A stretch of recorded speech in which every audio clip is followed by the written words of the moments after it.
منافقین آئے مدینہ منورہ میں، دھوکہ دیا نبی رحمت صلی اللہ علیہ وسلم کو، ہمارا قبیلہ مسلمان ہو رہا ہے، کچھ لوگ ہمارے ساتھ کر دیجئے، دھوکہ کیا، آگے لے جا کر انہیں شہید کر دیا۔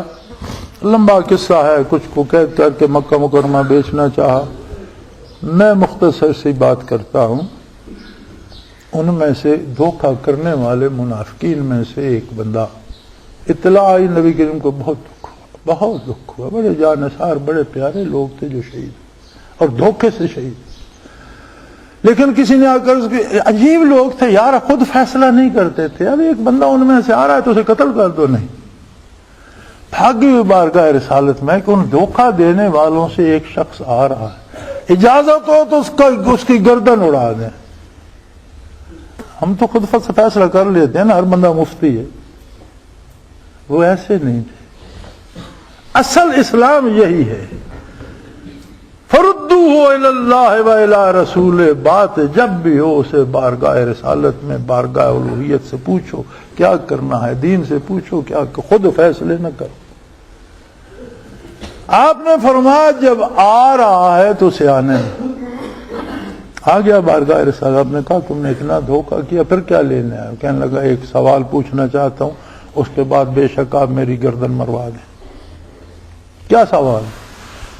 سوال یہ ہے کہ جس بندے سے میں لڑ رہا تھا، فلاں ہستی جو تھی، میں نے نیزہ مارا، ان کے سینے میں لگا اور پشت کو توڑتا ہوا نکل گیا، اور ان کے منہ سے نکلا فزت ورب الکعبہ، رب کعبہ کی قسم میں جیت گیا۔ اب کعبہ کا ایک احترام مشرکین میں بھی تھا، پھر ایک بات ان میں یہ تھی کہ مرتے ہوئے کوئی جھوٹ نہیں بولتا تھا۔ تو کہنے لگا کمال ہے، رب کعبہ کی قسم بھی کھائی، جان کنی کے عالم میں تھا، اور کہتا ہے میں جیت گیا، اس کا مطلب ہے اس نے جھوٹ تو نہیں بولا۔ اب میری سمجھ میں یہ نہیں آتا کہ میں نے تو نیزہ مار کے اسے قتل کر دیا تو جیتا میں، وہ کیسے جیت گیا؟ اس کا جواب مجھے چاہیے۔ حضور نے اسے لا الہ الا اللہ سمجھایا اور فرمایا وہ جیت اس طرح گیا کہ اس پہ وہ اپنی جان دے گیا، شہید ہو گیا۔ کہنے لگا بات یہ ہے یا رسول اللہ، مجھے سزا دے دیجئے لیکن مجھے پہلے یہ لا الہ الا اللہ سمجھائیں، یہ مجھے بھی سکھا دیجئے، بے شک میری گردن مار دی جائے۔ آپ نے فرمایا جو اس کی پناہ میں آ جاتا ہے اس کے گزرے گناہ معاف ہو جاتے۔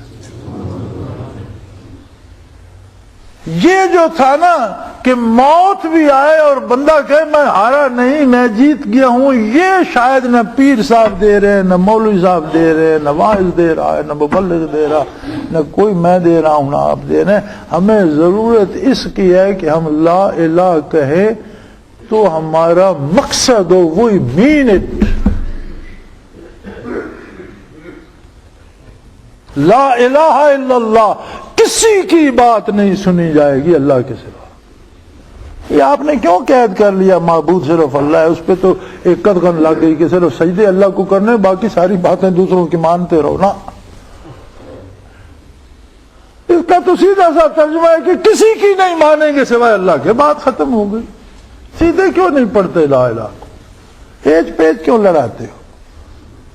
آپ نے ایک سجدے پہ پابندی لگا دی تو یہ وہ بھی لگی صرف جسمانی سجدے پر، دل جو ہے وہ ہر آستہ پہ جھکتا ہے، ہر فرعون کے سامنے دل بچھا جا رہا، ہر نمرود کے سامنے دل سجدہ ریز ہے، ہر ابو جہل کی بات مان رہا ہے، تو یہ کہاں وہ سجدہ جو فزیکل ہے صرف وہ اللہ کے لیے بچ گیا۔ اللہ کو تو سجدے کی جان چاہیے، روح چاہیے، اندر جو شے ہے اسے تو وہ چاہیے۔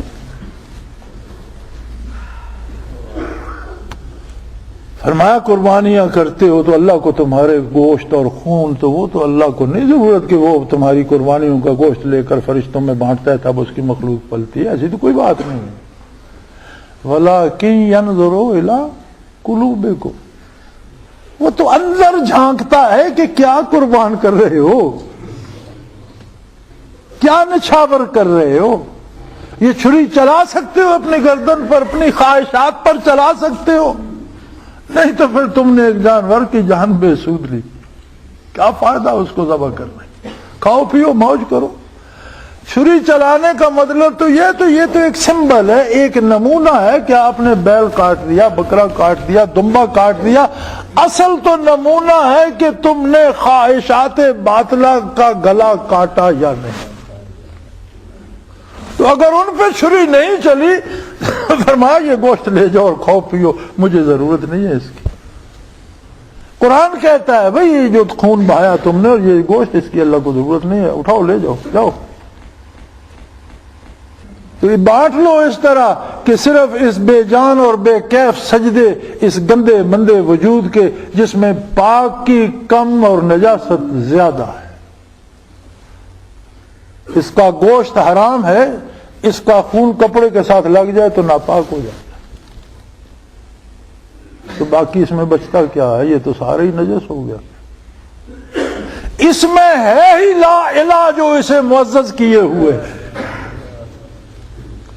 اس سارے وجود میں صرف لا الہ کا ایک یقین ہے جو اسے فرشتوں سے زیادہ مکرم کیے ہوئے، وہ نکال دو تو سائنسدانوں کے نزدیک اس کے فزیکل جو اس کے اجزاء ہیں ان کی قیمت کو 3.5 روپے بنتی ہے، اور اس کا خون ناپاک ہے، ایک قطرہ بہ نکلے وضو ٹوٹ جاتا ہے، کپڑے سے لگ جائے کپڑا ناپاک ہو جاتا ہے۔ نجاست سے بھرا ہوا، ناپاک خون سے بھرا ہوا، ناپاک اور حرام گوشت کا بنا ہوا یہ وجود کس لیے ہے؟ اسے اللہ کیا کرے گا؟ اسے اللہ کی بارگاہ میں اس کی کیا ضرورت ہے؟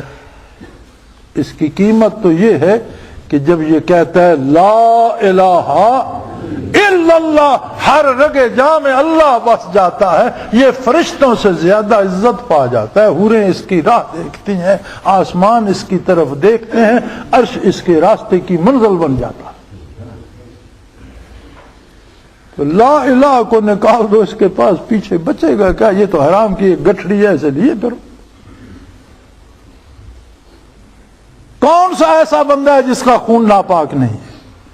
کون ایسا فرد ہے جس کا گوشت حرام نہیں ہے؟ پھر اس کے پاس ہے کیا؟ خون اور گوشت کے علاوہ تو باقی تو ہے ہی ویسے ہی غلاظت، تو پھر اس کے پاس ہے کیا؟ سو میرے بھائی، اسلام چھوٹی سی بات نہیں ہے۔ وہ جو بحیرہ نے کہا تھا نا عتبہ کو، سردار تھا قریش کا عتبہ، اسے قریش نے بھیجا کہ یار تم جاؤ اور تم جا کر اس ہستی سے بات کرو، سیانے ہو، سمجھدار ہو، دانشور ہو، سارا عرب تمہارا لحاظ کرتا ہے، سارے قبائل مکہ تمہاری عزت کرتے ہیں، تو اس مسئلے میں تم آؤ۔ وہ گیا، جو بات کہنی تھی، جو نصیحت کرنا چاہتا تھا، پہلے اس نے اپنی بات کی کہ دیکھیں آپ برادری ہے، قبائل ہیں، قریش کی سرداری ہے سارے عرب پر، تو اس میں بگاڑ آئے گا تو فائدہ نہیں ہوگا، تو آپ کچھ درمیانی راہ نکالیں۔ حضور نبی کریم صلی اللہ علیہ وسلم نے قرآن کی آیات تلاوت فرمائی، وہ سنتا رہا، خاموشی سے اٹھ کر چلا گیا۔ اب سارے سرداران قریش اور سرداران مکہ منتظر تھے کہ عتبہ کیا کہتا ہے۔ واپس آیا، بڑا چہرے کا رنگ بدلا ہوا۔ انہوں نے کہا بھئی آپ کوئی کیا کر کے؟ کہنے لگا بات یہ ہے، میری مانو تو اس ہستی کو اہل عرب پہ چھوڑ دو، اگر عربوں نے مغلوب کر دیا اور انہیں شہید کر دیا تو تمہارا کام مفت میں ہو گیا، لیکن اگر یہ عربوں پر غالب آ گیا اور اس کی حکومت بن گئی تو تمہارا تو فرض ہے، تمہاری تو بادشاہی بن جائے گی، تم کیوں جو ہے کرتے ہیں؟ یہ تجزیہ تھا ایک اس سردار کا جو ابھی ایمان نہیں لایا، لیکن چند آیات قرآنی سن کر وہ سمجھ گیا تھا کہ یہ تو جناب فلسفہ بھی اسی میں ہے، ادب بھی اسی میں ہے، تہذیب بھی اسی میں ہے، کلچر بھی اسی میں ہے، سیاست بھی اسی میں ہے، حکومت بھی اسی میں ہے، اور ریاست بھی اسی میں ہے۔ اور اس نے جا کر قریش کو مشورہ دیا کہ بہتر ہے، یہ پھیلا رہا ہے اپنی دعوت کو، اسے عربوں پہ چھوڑ دو، اگر عربوں نے انہیں ختم کر دیا تو تمہارا مقصد گھر بیٹھے حل ہو گیا، تم مارنا چاہتے ہو عرب مار دیں گے، جان چھوٹی۔ لیکن اگر اہل عرب پر غالب آ گیا اور عرب میں اس کی سلطنت بن گئی تو تم مفت میں بادشاہ کے رشتہ دار بن جاؤ گے اور تمہاری سرداری بن جائے گی، لہذا تم چپ رہو۔ انہوں نے مانا یا نہ مانا، میں بات اس کی سمجھ کی کر رہا ہوں کہ اس نے آیات سن کر جو اندازہ لگایا وہ یہ تھا کہ یہ تو ہے لِيُظْهِرَهُ عَلَى الدِّينِ كُلِّهِ، یہ تو سب کچھ ٹھیس ٹھاس کر کے اس پر اللہ کی حکمرانی جو ہے وہ قائم کر دے گا۔